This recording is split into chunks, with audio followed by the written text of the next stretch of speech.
So back to Moses. After he goes through all of the laws, he issues a final challenge that Israel should listen to and love their God. He first issues a warning and an ultimatum. If Israel listens to and obeys their God, everything's going to go great, lots of divine blessing. But if they don't listen and rebel, famine, plague, devastation, and ultimately exile from the land. And then Moses forces a decision. He says, "Today I set before you all life or death, blessing or curse, goodness or evil. So choose life by loving the Lord your God and listening to him."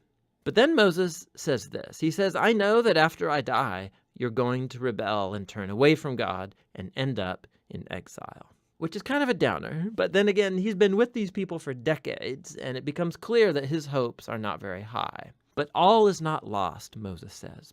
One day, when Israel is sitting in exile, at any point, Moses says they can turn back to their God, who will, in his words, circumcise your hearts so that you may love him with all your heart and soul and live.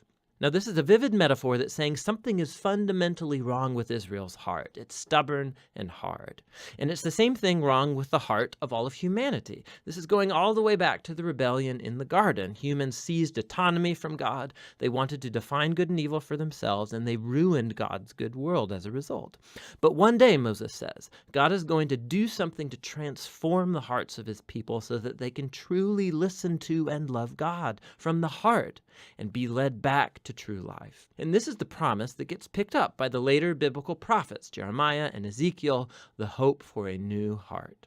So Moses ends his speech with a poem of warning and then of blessing, and then he walks up onto a mountain and he dies. And so the Torah draws to a close. All of the major plot tensions of the biblical story are in place, but left totally unresolved. So when is the descendant of the woman going to come and defeat evil? Or how is God going to rescue the whole world and bless all nations through this family?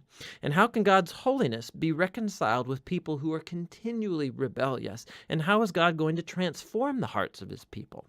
You just have to keep reading to find out. But for now, that's what the book of Deuteronomy is all about.